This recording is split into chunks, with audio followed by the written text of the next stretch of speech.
Good morning students, welcome to the online class.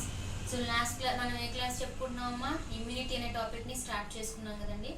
So last క్లాస్లో మీకు innate ఇమ్యూనిటీని start చేశాను. ఇనేట్ ఇమ్యూనిటీలో 5 ఫ్యాక్టర్స్లో ఫస్ట్ ఫ్యాక్టర్ ఫిజికల్ మెకానికల్ ఫ్యాక్టర్స్ని డీల్ చేయడం జరిగింది. And today topic is biochemical factors.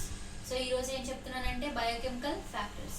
So biochemical factors అనేవి ఏమేమి వస్తాయంటే, first of all secretion of the skin, secretion of the gut, human milk, nasal secretion, lysozyme, interferons, complement, properdine, secretion of bacteria, semen and acute phase proteins. ఈ 11 కూడా factors ఏమంటారంటే biochemical factors అని చెప్తారు. So ఇందులో first one ఏంటంటే secretion of the skin. First one ఏంటంటే secretion of the skin. So skin కి ఎక్కువగా ఏంటంటే బ్యాక్టీరియాసిడల్ యాక్టివిటీ కలిగి ఉంటుందన్నమాట. సో మనం ఎన్విరాన్మెంట్ కి ఎక్స్పోజ్ అవుతూ ఉంటాం. సో ఎన్విరాన్మెంట్ కి ఎక్స్పోజ్ అవుతున్నప్పుడు సో ఎన్విరాన్మెంట్ ఇట్ హ్యావింగ్ చాలా నెంబర్ ఆఫ్ బ్యాక్టీరియాస్ అనేవి ప్రెసెంట్ అయి ఉంటాయి. సో బ్యాక్టీరియాస్ అన్ని కూడా మనకి ఎక్కడంటే స్కిన్ మీద అలాగా ఫాలో అయిపోయి ఉంటాయి. మనం వాషింగ్ చేసినప్పుడు it's remove our body.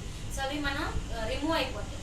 So skin అనేది ఏంటంటే అందుకే స్కిన్ ఏమని పిలుస్తున్నారు? గుడ్ మెకానికల్ బ్యారియర్ అని పిలుస్తున్నారు అనమాట. సో స్కిన్ కి ఇంకా దానికి ఒక స్కిన్ కి ఇంకా 2 టైప్స్ ఆఫ్ గ్లాండ్స్ ఉంటాయమ్మా. గ్లాండ్స్ ఏమంటారంటే స్వెట్ గ్లాండ్స్, సెబేషియస్ గ్లాండ్స్ అని అంటారు. Sweat glands and sebaceous glands and both glands are called as antiseptics. ఆ రెండింటిని ఏమని పిలుస్తారంటే యాంటీసెప్టిక్స్ అనమాట. సో అవి they fight against the micro organisms or any foreign particle. ఏదైనా ఫారెన్ పార్టికల్ ఎంటర్ అయినప్పుడు అవి ఫైట్ చేస్తూ ఉంటాయి.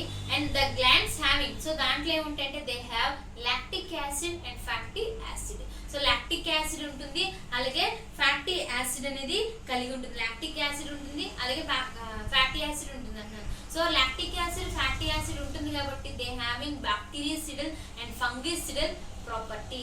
బ్యాక్టీరియాసిడల్ అండ్ ఫంగిసిడల్ ప్రాపర్టీ. బ్యాక్టీరియాసిడల్ అంటే they fight against the bacteria, fungicidal అంటే they fight against the fungi, and viral cidal ఉంటే they fight against the virus అని చెప్పొచ్చు.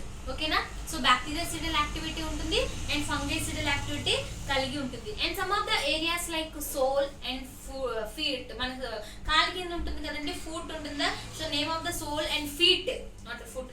ఓకేనా? Feet it having deficiency of sebaceous gland.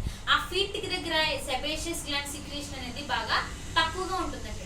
So ఎప్పుడైతే sebaceous glands తక్కువగా ఉంటుందో fungal attack అనేది ఎక్కువగా జరుగుతుంది. సో ఎక్కువగా మనం ఫిమేల్స్ లో అబ్జర్వ్ చేయొచ్చు, కాళ్ళు పగలడం అని అంటారు.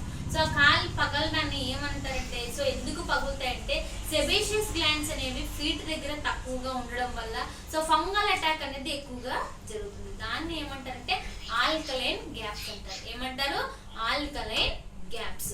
సో అలాగా మనల్ని ప్రొటెక్ట్ చేసే one of the biochemical factor ఏంటి అంటే సిక్రీషన్ ఆఫ్ ద స్కిన్. ఏంటంటే secretion of the skin. And next secretion of the gut అమ్మ. So secretion of the gut, దాని యొక్క నార్మల్ మన యొక్క స్టమక్ యొక్క ఎసిడిటీ ఆఫ్ ద స్టమక్, దాని యొక్క pH ఎంత అంటే 2.0. pH ఎంత అంటే 2.0 కింద మనకి pH కలిగి ఉంటుంది. అలాగే it having the microbicidal activity. So microbicidal effect అనేది ఎక్కువగా ఉంటుంది. ఎందుకంటే due to the presence of HCl in gastric juice. So మనకి స్టమక్ లో గ్యాస్ట్రిక్ జ్యూస్ అనేది ప్రెసెంట్ ఉంటుంది, HCl in gastric juice. So the gastric juice is secreted by the oxyntic cells. ఏంటంటే oxyntic cells అంటారు, నోట్ చేసుకుంటామా. So gastric juice ని secrete చేసే cells ని ఏమంటారంటే ఆక్సినిటిక్ సెల్స్ అంటారు. So they fight against the foreign particles. So gastric juice దగ్గర ఏదైనా ప్యాథోజన్ కానీ ఏదైనా ఫారెన్ పార్టికల్ ఎంటర్ అవ్వగలనే అది ఫైట్ చేస్తా ఉంటుందన్నమాట. దాన్ని సిక్రీషన్ ఆఫ్ ద గట్ అంటారు. And next human milk. So human milk they containing the neuraminic acid. So human milk లో ఏముంటుందంటే న్యూరామిక్ యాసిడ్ అనేది ప్రెసెంట్ ఉంటుంది. They fight against the E coli and staphylococci bacteria. ఆ neuraminic acid అనేది దేంతో fight చేస్తుందని చెప్తున్నాను? ఈకోలై అండ్ స్టెఫెలోకోకై బ్యాక్టీరియాతో ఫైట్ చేస్తుంది. అది human milk. Next nasal secretion. So nasal secretion లో ఏముంటాయంటే మ్యూకోపాలిసాకరైడ్స్ ఉంటాయి. రాసుకోవాలండి, రన్నింగ్ నోట్స్ మీరు రాసుకోవాలి ప్రతిదీ కూడా. ఓకేనా? మ్యూకోపాలిసాకరైడ్స్ ఉంటాయమ్మా. So the mucopolysaccharide it inactivate the virus. దేన్ని ఇన్యాక్టివేట్ చేస్తుంది? వైరస్ ని ఇన్యాక్టివేట్ చేస్తుంది. దాన్ని నేసల్ సిక్రీషన్ అంటారు. And the lysozyme. So lysozyme మీకు ఇది షార్ట్ ఆన్సర్ అడుగుతారు. లైసోజైమ్, ఇంటర్ఫెరాన్స్ అనేవి మీకు షార్ట్ ఆన్సర్కి వస్తాయి. సో లైసోజైమ్ అనేది ఇక్కడ ఏంటి అంటే the lysozyme is present in saliva and polymorphonucleus, human milk లో ఉంటుంది, టిష్యూ ఫ్లూయిడ్స్ లో ఉంటుంది. ఎక్సెప్ట్ ఎక్కడ ఉండదు, సిఎస్ఎఫ్ దగ్గర ఉండదు అండ్ సెరిబ్రోస్పైనల్. సిఎస్ఎఫ్ అంటే సెరిబ్రోస్పైనల్ ఫ్లూయిడ్ కదమ్మా. అండ్ స్వెట్ లో ఉండదు, యూరిన్ లో ఉండదు. సిఎస్ఎఫ్ లో ఉండదు, స్వెట్ లో ఉండదు అండ్ యూరిన్ లో లైసోజైమ్ అనేది ఉండదు. సో లైసోజైమ్ లో ఒక ఇంపార్టెంట్ ఎంజైమ్ ఉంటుంది, ఎన్ ఎసిటైల్ మ్యూరామిడేస్. నోట్ చేసుకోవాలి, ఎన్ ఎసిటైల్ మ్యూరామిడేస్ అనే ఎంజైమ్ కలిగి ఉంటుంది. సో ఈ ఎన్ ఎసిటైల్ మ్యూరామిడేస్ దాన్నే ఇక్కడ మనం ఎలా చెప్పొచ్చు అంటే is known as lysozyme. It is known as lysozyme. So lysozyme is first discovered by the Fleming. ఎవరు డిస్కవర్ చేశారండి? ఫ్లెమింగ్ అనే scientist. Lysozyme is first discovered by the Fleming in the year 1992. So Fleming అనే scientist lysozyme ని discovery అనేది చేశారన్నమాట. So lysozyme లో దాని యొక్క సెల్ ఏముంటాయంటే గ్లైకోపెప్టైడ్స్ ఉంటాయి. సో గ్లైకోపెప్టైడ్స్ అనేవి ఏం చేస్తాయంటే సెల్ వాల్ దగ్గర ఉన్నప్పుడు they fight against the bacteria. So బ్యాక్టీరియాతో అవి ఫైట్ చేస్తా ఉంటాయి, దాన్ని lysozyme. And next interferons. So interferons కి యాంటీ వైరల్ యాక్టివిటీ ఉంటుంది అండ్ యాంటీ క్యాన్సర్ యాక్టివిటీ ఉంటుంది. ఇంటర్ఫిరాన్స్ ని రికాంబినెంట్ డిఎన్ఏ టెక్నాలజీ ద్వారా మనం ప్రొడక్షన్ అనేది చేయొచ్చు. సో ఈకోలై అనేది హోస్ట్ కింద తీసుకొని సో దానిలోకి మనం ఈ ఇంటర్ఫిరాన్స్ ని మనం త్రూ ఆర్డిఎన్ఏ టెక్నాలజీ ద్వారా ఇంటర్ఫిరాన్స్ ని మనం ప్రొడ్యూస్ చేయొచ్చు. సో ఇంటర్ఫిరాన్స్ అనేవి ఎక్కడ ఉపయోగిస్తారంటే క్యాన్సర్, కీమోథెరపీ దగ్గర ఇంటర్ఫిరాన్స్ ని ఎక్కువగా ఉపయోగిస్తారు. Interferons are classified in 3 types: alpha, beta and gamma. Alpha, beta and gamma interferons అన్నమాట. అది ఇంటర్ఫిరాన్స్. నెక్స్ట్ ఇక్కడ కాంప్లిమెంట్ ప్రాపర్టీన్ అని కనబడుతున్నాయండి. కాంప్లిమెంట్ ప్రాపర్టీన్ ఈ రెండు కూడా సీరం ప్రోటీన్స్ అంటారు. కాంప్లిమెంట్ ప్రాపర్టీన్స్ అనేవి రెండు కూడా ఏంటంటే serum proteins. They fight against the foreign particle. And next secretion of the bacteria. So secretion of the bacteria is nothing but normal flora. So the normal flora meaning the microorganism present in our body. So మన body పైన ఉన్న వాటిని normal flora అని చెప్పాలి. Normal flora అన్నమాట. So normal flora అనేది ఎప్పుడు కూడా మనకి హెల్ప్ఫుల్ గానే ఉంటుంది. When the person is they having low resistant power.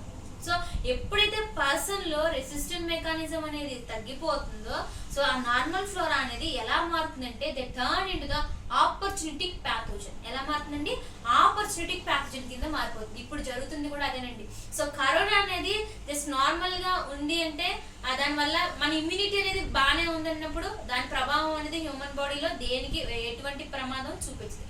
ఎప్పుడైతే రెసిస్టెంట్ పవర్ తగ్గిపోయిందో, ఎప్పుడైతే ఈ మెకానికల్ ఫ్యాక్టర్స్ అన్ని వీక్ అయిపోతున్నాయో, టీ సెల్ సిక్రేషన్ ఆగిపోతుంది, డబ్ల్యూబీ సెల్స్ ఆగిపోతున్నాయో సో దే టర్న్. సో అది ఎలాగైపోయింది? కంప్లీట్ ప్యాథోజన్ కింద మారిపోయి హోస్ట్ ని మొత్తం అది ఏం చేస్తుందంటే కిల్ చేసేస్తూ ఉంటుంది. సో దాన్ని నార్మల్ ఫ్లోరా అంటారు. So normal flora.